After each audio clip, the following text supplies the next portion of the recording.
आप सभी को मैं प्रणाम करता हूँ। आप सभी के ब्लेसिंग से हमारा ये प्रोजेक्ट यहाँ तक पहुँचा है, यहाँ तक का सफ़र तय हुआ है।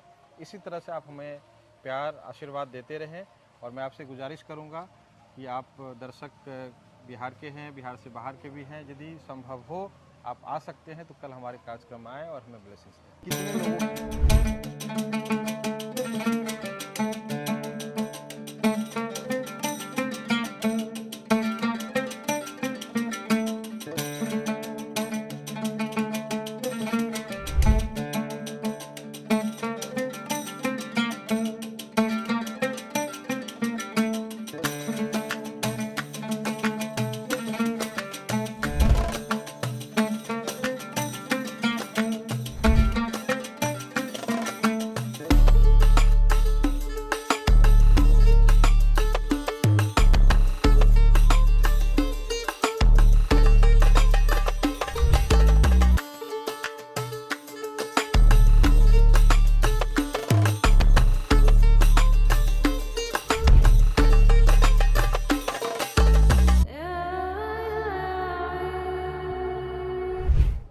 साल कंप्लीट हो गया, 10वां साल में कल हम लोग आए। हम लोग की फाइनेंशियल स्थिति अच्छी नहीं थी, हम लोग खेल नहीं पाए थे जी। जिम्मेदारी बहुत ज़्यादा थी।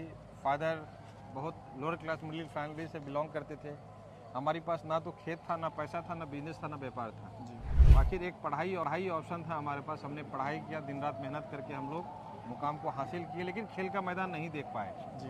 तो हमने ये सोचा कि भाई हम तो नहीं खेल पाए, लेकिन हमारे जो बच्चे हैं, हमारे जो यंगस्टर्स हैं जो हमारे नहीं है, और हम ऐसे व्यक्ति के लिए घर बना रहे हैं जो समोसा बेच रहा है, जो चाय बेच रहा है, सब्जी बेच रहा है, उनके लिए भी लगा रहा है, उसके लिए हम अफोर्डेबल हाउस उनके लिए बना रहे हैं। उसमें क्या है, इनकम टैक्स रिटर्न जिनका नहीं है उन्हीं को देंगे, पैसे वाले को नहीं देंगे। 2027 मेरा लक्ष्य है, 2027 तक ऐसे लोगों को हम घर देंगे, ऐसे लोगों को घर देंगे जो घर का सपना तो देख रहे हैं लेकिन उनका ना उनके पास पैसा है, ना उनके पास ज़मीन है, ना उनके पास ITR है। ऐसे लोगों को भी हम घर देंगे।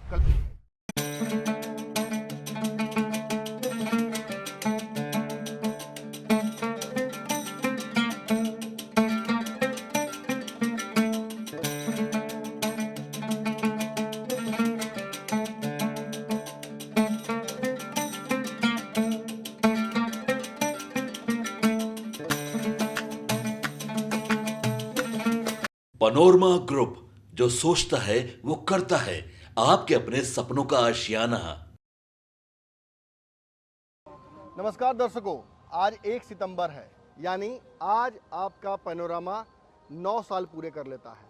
पैनोरामा यानी पूर्णिया, पूर्णिया यानी पैनोरामा। हम आपको बता देते हैं कि हम लगातार पूर्णिया मौजूद हैं। पूर्णिया में जो कल्चरल इवेंट्स लगातार होते हैं उनके शुरुआत के लिए हम यहाँ मौजूद हो गए हैं। और इस दौरान हमारे साथ जो पैनोरामा ग्रुप है उसके CEO संजीव मिश्रा जी भी मौजूद हैं। जो कार्यक्रम होने वाले हैं, जो फेस्टिविटीज़ यहाँ से होंगी शुरू, उनकी तैयारियों में लगे हुए हैं। हम जानने की कोशिश करेंगे कि इस बार पैनोरामा क्या अलग करने जा रहा है। हर साल जो एक शुरुआत होती है सितंबर 1 से, वो दिसंबर तक लगातार चलता रहता है। पैनोरामा में लगातार ये देख रहे हैं आप माहौल जो आसपास मेरे, ये कार्निवल चलता रहता है। अलग अलग तरीके की स्पोर्ट्स एक्टिविटीज़, इसके साथ साथ जो म्यूज़िकल एक्टिविटीज़ हैं और डांसिंग सिंगिंग के साथ साथ लाइव क्रिकेट मैच चलता रहता है। पूरा जो पूर्णिया है वो इसे एंजॉय करता है। लेकिन एक सरप्राइज़ ये है, बार बार जो दर्शक हमसे जानने की कोशिश कर रहे थे कि भाई पैनोरामा को पूर्णिया से बाहर लाइए, तो वो जान लें कि पैनोरामा अब बहुत जल्दी आपके शहर पहुंचने जा रहा है। बिहार के कई जिलों में पैनोरामा अपने प्रोजेक्ट शुरू कर चुका है। ई-विलास और अफोर्डेबल होम्स लगातार बन रहे हैं और उन्हें उनके कस्टमर्स तक पहुंचाया जा रहा है। तो ये एक बड़ा सरप्राइज जो मैंने आपको आज दे दिया है, बिना इनसे पूछे। अब जानने की कोशिश करते हैं, सबसे ज़्यादा अगर मुझे फ़ोन आता है आपको लेकर तो वो यही आता है कि ये पटना क्यों नहीं आ रहे हैं, हमारे शहर क्यों नहीं आ रहे हैं। इसका मैंने थोड़ा जवाब तो दे दिया है, बाकी जवाब आप दीजिए। देखिए, मेरा ये मानना है कि टाउनशिप का मतलब टाउनशिप होना चाहिए। ये नहीं कि गए सिंगल बिल्डिंग बनाए, पार्किंग दे दिए, घर दे दिए जी। मेरा वो मानना नहीं है। यदि टाउनशिप है तो उसमें सारी सुविधाएं होनी चाहिए।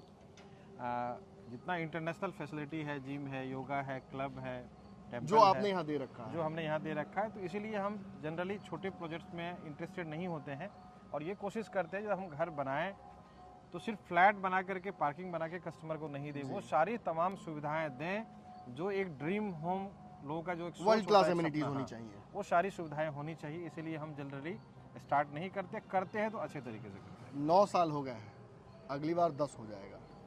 9 साल कंप्लीट हो गया, 10वां साल में कल हम लोग अच्छा, 10वां साल में कल से हम चले जाएंगे। तो जो पटना या आसपास के दर्शक देख रहे हैं उन्हें बताइए कि आपका प्रोजेक्ट अब किन किन जिलों में जा चुका है। देखिए, अभी तो हमारा सबसे पहले पूर्णिया में, बिहार में स्टार्ट हुआ था। मैं बिहार की बात कर रहा हूँ। बिहार से बाहर भी हमारा प्रोजेक्ट है सिलीगुड़ी तक चले गए हैं जी। नहीं, और भी है, राजस्थान में भी है। वाह। तो हमारा बिहार में सबसे पहले पूर्णिया में स्टार्ट हुआ। पूर्णिया के बाद हम लोग अभी सहरसा, सुपौल, दरभंगा और धीरे धीरे मुजफ्फरपुर होते हुए पटना हम लोग इन करेंगे जी। तो वो तमाम ज़िले हैं जो पूर्णिया से लेकर के, कटिहार से लेकर के पटना तक, वो सारे डिस्ट्रिक्ट में जो हमारा हाईवे के आसपास में आएगा वहाँ स्टार्ट करेंगे। एक अलग सा माहौल बन जाता है जब भी 1 सितंबर आता है, तो पटना के लोगों को भी पता चलता है कि भाई कुछ होने वाला है पूर्णिया में। जी जी जी। इस बार क्या अलग होने वाला है? देखिए, इस बार हमने अभी 22 सितंबर से हमारा कार्यक्रम स्टार्ट होगा। कल हमारा कंपनी का एनुअल डे है जी। और हमारी तैयारी जोरों शोरों से लग गई है। आज हमने प्रेस कॉन्फ्रेंस करके बताया भी था कि हम क्या क्या करने जा रहे हैं जी।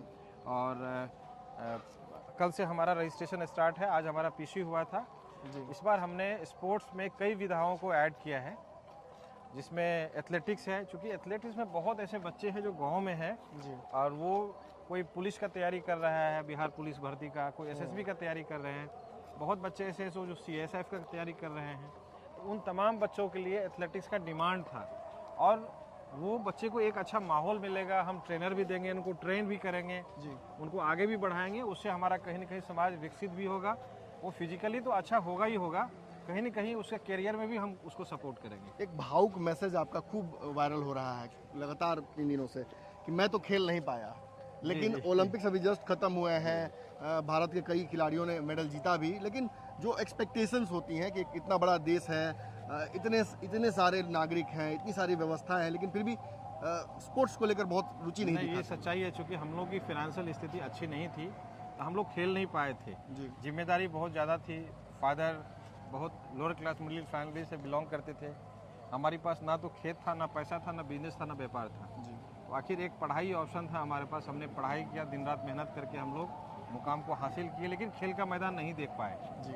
तो हमने ये सोचा कि भाई हम तो नहीं खेल पाए, लेकिन हमारे जो बच्चे हैं, हमारे जो यंगस्टर्स हैं, जो हमारे नेक्स्ट जनरेशन के बच्चे हैं, उनको वो चीज़ से हम वंचित नहीं रखेंगे। इसलिए हमने बहुत बड़ा मंच देने का काम किया और पिछले 6-7 साल से हम लोग कर रहे हैं। इस बार 7वां सीज़न है। 6 साल हमने कंप्लीट किया है और 7वां सीज़न में हम उसको काफ़ी चीज़ों को, एथलेटिक को भी ऐड किया है। हॉर्स राइडिंग भी है, कबड्डी है। जी। ये जितने भी स्पोर्ट्स है, टोटल 28 तरह का कार्यक्रम है। पिछली बार क्रिकेट बहुत बड़ा आकर्षण था आपका, आपने लाइव टूर्नामेंट करा दिया था आईपीएल के जी, तरह। इस बार उससे भी ज़्यादा बेटर होगा। जी। इस बार हमारा उससे भी बेटर होगा और लगभग पिछले बार हम लोग का 3,500 प्लेयर्स आए थे। इस बार 10,000 प्लस प्लेयर्स आने का उम्मीद है। बहुत बड़ा इवेंट हो रहा है। एक स्पोर्ट्स के अलावा भी एक बड़ा इकोसिस्टम आपने डेवलप कर दिया है इस पूरे इवेंट के दौरान। हमने देखा कि पिछली बार राइटिंग, ड्राइंग और सिंगिंग, डांसिंग के साथ साथ कई फाइन आर्ट्स उसमें जोड़े गए थे। इस बार तो मैंने सुना कि आपने कुछ अलग अलग तरह की विद्याएं भी जोड़ दी हैं। जी, हमने क्या बिहू किया वगैरह है, भी आ गया है इस बार। जो जैसे झिझिया है, समा चकेवा है, जो हम लोग का लोकल और ट्रेडिशनल नृत्य हुआ करता था, हम लोग वेस्टर्न की तरफ होने की कर रहे हैं। कगार पर है जी, लगभग। विलुप्त होने की कगार, उसको हमने ऐड किया है। और सबसे बड़ी बात है कि जो संस्कृत से हमारे बच्चे भागते हैं, उसका भी हमने कंपटीशन रखा है। जी। वेद मंत्र बच्चे जब उच्चारण करेंगे, उसका भी कंपटीशन हमने रखा कि स्वर, ताल, उसका म्यूजिक कैसा है, उसका कंठ का आवाज़ कैसा है, प्रोनाउंसिएशन कैसा है, उनका फोनेटिक्स कैसा है, उसका भी हमने कंपटीशन रखा है इस बार। तो एक और जो बार बार दर्शक सवाल पूछ रहे हैं कि इसमें कहाँ के लोग आकर ज्वाइन कर सकते हैं? मैं आपको बताऊं, इसमें पूरे बिहार के हैं और बिहार के बाहर के भी बच्चे पार्टिसिपेट कर, जैसे सिंगिंग है, डांसिंग है, ड्राइंग है और जितनी भी विधाएं हैं उसमें बिहार के बच्चे तो हैं ही हैं। बिहार के बच्चे के बाहर के भी बच्चे, पिछले साल तो आपने देखा होगा कि 5 स्टेट के लगभग लोग आए थे। जी। ऐसा कोई रेस्ट्रिक्शंस नहीं है कि हमारा पूर्णिया का ही हो या हमारा बिहार का हो। ओपन टू ऑल है, कहीं के भी बच्चे आते हैं और आ सकते हैं। और पिछली बार भी बहुत सारे प्राइजेस मिले थे, बहुत सारे रिवॉर्ड्स थे, काफ़ी हैंडसम रिवॉर्ड्स थे। इस बार क्या है? इस बार उससे भी बेटर, हर साल कुछ ना कुछ हम लोग प्लस करते हैं। जी। पिछले साल बजट हमारा प्राइज मनी था 40 लाख रुपए का, इस बार हम लोग 60 लाख रुपए प्राइज दे रहे हैं। तो कैश प्राइस की बात कर रहा हूँ, खर्चा तो इवेंट में बहुत ज़्यादा होता है, लेकिन मैं कैश प्राइस की बात कर रहा हूँ। लगभग 60 लाख कैश प्राइज है इस बार बच्चों के लिए। एक और सवाल जो मतलब हर बार ये कोई भी वीडियो आपका आता है तो उसके नीचे ये सवाल आता ही आता है कि ये मकान बहुत अच्छे हैं, इनमें रहने का मन भी करता है, लेकिन मिडिल क्लास फैमिली से हैं, स्टेबल इनकम है, लेकिन अफोर्डेबिलिटी इतनी बड़ी नहीं है। और हर बार आप जवाब इसका देते हैं, इस बार भी जवाब दे दीजिए इसका। मैं आपको बता देता हूँ कि अभी हमारा एक अपकमिंग प्रोजेक्ट भी ऐसे तो हम एफोर्डेबल हाउस बना ही रहे हैं जी। और ऐसे लोगों को हम लोग चिन्हित करते हैं कि जो घर का सपना देख रहे हैं, उनके पास बहुत ज़्यादा पैसा नहीं है और किराए के मकान में रह रहे हैं, ऐसे लोगों के लिए हम बनाते ही हैं। और मैं आपको एक नया चीज़ बता देता हूँ, हमारी कंपनी हम लोग बैठ करके एक निर्णय लिए हैं कि हम जैसे लोन के लिए ITR मांगता है कि आप ITR दीजिए जी तो आपको लोन मिलेगा, हाउसिंग लोन मिलेगा। 10 लाख से ऊपर जब भी आप लोन लेंगे जी जी तो उसके लिए ITR कंपलसरी हो जाता है। लेकिन अभी भी सुविधा है बैंक में हाउसिंग लोन में, यदि 10 लाख रुपया से कम का आप लोन लेते हैं, 9 लाख, 9.5 लाख, 5 लाख, 6 लाख, 7 लाख लेते हैं, आपको इनकम टैक्स रिटर्न की जरूरत नहीं है। और हम ऐसे व्यक्ति के लिए घर बना रहे हैं जो समोसा बेच रहा है, वो चाय बेच रहा है, सब्जी बेच रहा है, उनके लिए भी ठेली अब लगा बनेगा। रहा है, उसके लिए हम एफोर्डेबल हाउस उनके लिए बना रहे हैं। और उसमें क्या है, इनकम टैक्स रिटर्न जिनका नहीं है उन्हीं को देंगे, पैसे वाले को नहीं देंगे। मेरी जानकारी में तो ऐसा कोई प्रोजेक्ट अब तक बिहार में नहीं आया। नहीं है, ये पहला होगा। जो भी हो हम लोग मैंने दिल्ली में सुना DDA फ्लैट्स ऐसे हो, DDA तो गवर्नमेंट का प्रोजेक्ट है, का गवर्नमेंट का प्रोजेक्ट है, उसमें भी ऐसा रेस्ट्रिक्शंस नहीं है। लेकिन हम ITR वाले तो ढेर सारा प्रोजेक्ट है, बिना ITR वाला जिनके पास ITR फाइल होगा उनको उसमें हम, जैसा लोग पैसे वाले होंगे चाहेंगे हम ले लें, ऐसे लोगों को उसमें घर नहीं देंगे। ऐसे लोगों का ये सपना कब तक पूरा होगा? 2027 मेरा लक्ष्य है। 2027 तक ऐसे लोगों को हम घर देंगे, ऐसे लोगों को घर देंगे जो घर का सपना तो देख रहे हैं लेकिन उनका ना उनके पास पैसा है, ना उनके पास ज़मीन है, ना उनके पास ITR है, ऐसे लोगों को भी हम घर देंगे। कल एक बहुत बड़ा दिन है आपके लिए जी। क्या मैसेज देना चाहिए दर्शकों को? मैं आपके माध्यम से जितने भी दर्शक हैं आप सभी को मैं प्रणाम करता हूं। आप सभी के ब्लेसिंग से हमारा ये प्रोजेक्ट यहां तक पहुंचा है, यहां तक का सफ़र तय हुआ है। इसी तरह से आप हमें प्यार आशीर्वाद देते रहें और मैं आपसे गुजारिश करूंगा कि आप दर्शक बिहार के हैं, बिहार से बाहर के भी हैं, यदि संभव हो आप आ सकते हैं तो कल हमारे कार्यक्रम आए और हमें ब्लेसिंग्स दें। कितने लोगों की उम्मीद है कल और फिर उसके बाद ये पूरी जो फेस्टिवल? 4 से 5 हज़ार लोग आने का उम्मीद है हम लोग का। जी। ऐसे तो बहुत बड़ा भी कर सकते हैं, लेकिन चूँकि गैदरिंग है, फिर उनको खाना खिलाना है, इवेंट करना है, स्पेस का कंट्रोल करना है, पार्किंग देखना है, तो एक लिमिटेशन है। तो हमने 4 से 5 हज़ार आदमी को लग रहा है कि उम्मीद है कि आएंगे कल भी कार्यक्रम। 10वें साल में पैनोरामा प्रवेश कर गया है और इसके साथ साथ नए हॉराइजन्स खुलने जा रहे हैं। कई जिलों में प्रवेश कर रहा है पैनोरामा। और सबसे मज़ेदार बात, जो सरप्राइज़ मैंने दिया उससे इतर एक और सरप्राइज़ आपको मिल गया इस बार।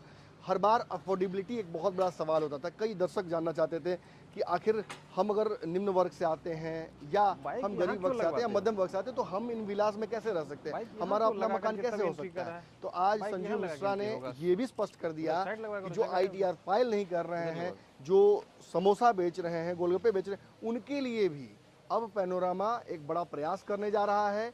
जो नॉन ITR फाइल करने वाले लोग हैं उनके लिए भी अब उनका घर का सपना पूरा होने जा रहा है। तो 10वें साल में पैनोरामा ने एक बहुत बड़ा गिफ्ट दिया है बिहार और बिहार के लोगों को। देखते हैं आगे चल के पैनोरामा किन नए हाइट्स को छूता है। हमारी कमेंट्री लगातार जारी रहेगी। उसका नंबर है, लगातार भारत लाइव से उसका नंबर है, भगवान लिख के। पनोरमा ग्रुप, जो सोचता है वो करता है। अगर ये वीडियो पसंद आई और वह बिहार के राजनीति और बिहारियत से सरोकार रखेनी तो सब्सक्राइब बटन दबा के चैनल के सब्सक्राइब कर ली। ओजे एगो घंटी बा, ओकरा बटन दबा देला से कुल सटीक और मारक खबर रुआ मुफ्त में मिल जाई। अगर रुआ पत्रकारिता के हमनी के नया प्रयोग में सहयोग कर चाहतानी तो ज्वाइन बटन दबा दी। पेटीएम नंबर नोट कर ली 9386816700। धन्यवाद।